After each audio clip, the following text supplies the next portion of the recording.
For the last few years, I've had this sense that everything I learned as a kid about how America's government works is completely wrong.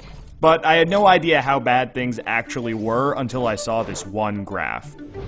Researchers at Princeton University looked at more than 20 years worth of data to answer a pretty simple question. Does the government represent the people? Now, this is what they found. This axis here represents public support for any given idea. On the left, at 0%, are ideas that not a single American wants. On the right, at 100%, are ideas that everyone supports. This axis represents the likelihood of Congress passing a law that reflects any of these ideas, from a 0 to a 100% chance. On this graph, an ideal republic would look like this. If 50% of the public supports an idea, there's a 50% chance of it becoming law. If 80% of us support something, there's an 80% chance. You get the idea. Now, most Americans would probably agree that, with a few exceptions, we should be as close to this ideal as possible. Unfortunately, the way America actually works doesn't even come close. Take an idea that nobody supports, literally nobody, and it has about a 30% chance of becoming federal law. Now, take an incredibly popular idea, the most popular idea this country has ever seen, and there's also about a 30% chance of it becoming law. This means that the number of American voters for or against any idea has no impact on the likelihood that Congress will make it law. Put another way, and I'm just going to quote the Princeton study directly here, the preferences of the average American appear to have only a minuscule, near zero, statistically non-significant impact upon public policy. So if you've ever felt like your opinion doesn't matter and that the government doesn't really care what you think, well, you're right. But there's a catch. This flat line only accounts for the bottom 90% of income earners in America. Economic elites, business interests, people who can afford lobbyists, they get their own line. Look at how much closer their line is to the ideal.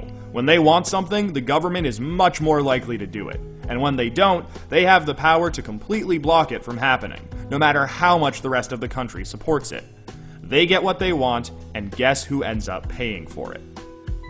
We pay for it with the most expensive healthcare in the world. We pay for it with a tax code that's a complete mess. We pay for it with internet that's slower and more expensive, with wasteful spending, a floundering education system, a catastrophic drug war, and 1 in 5 American children born into poverty. Almost every major issue we face as a nation can be traced back to this graph. How does this happen? Well, just follow the money. Right now, it's perfectly legal to buy political influence in America. Here's how it works. Let's say a big bank wants a law that would force taxpayers to bail them out again if they repeat the exact same reckless behavior that crashed the global economy in 2008. Not exactly the most popular idea with the public, and Congress knows that. That should be the end of it. But that's where the money comes in.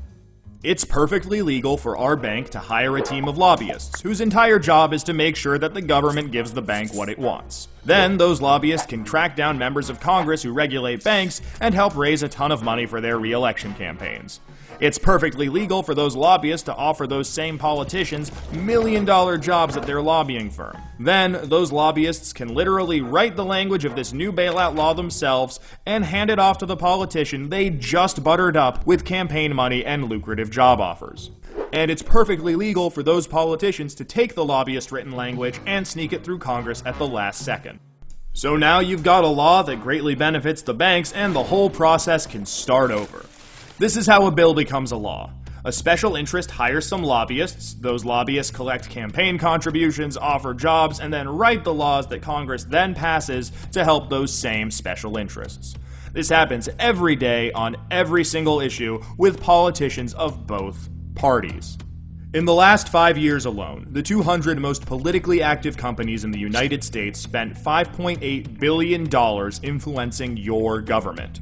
Those same companies got $4.4 trillion in taxpayer support. And that's trillion, with a T. And that's just the top 200 companies. Never mind every other special interest, every union, every trade association, and every billionaire. Every single one of them can use their money to buy political influence. You know, there's this idea out there that this only became a problem after the Supreme Court's Citizens United decision in 2010. But the data goes back almost 40 years, and the results are clear.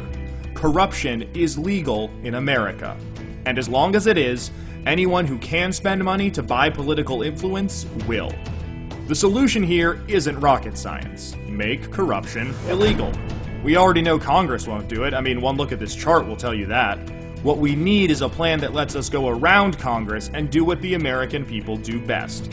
Fix this mess ourselves. Well, good news.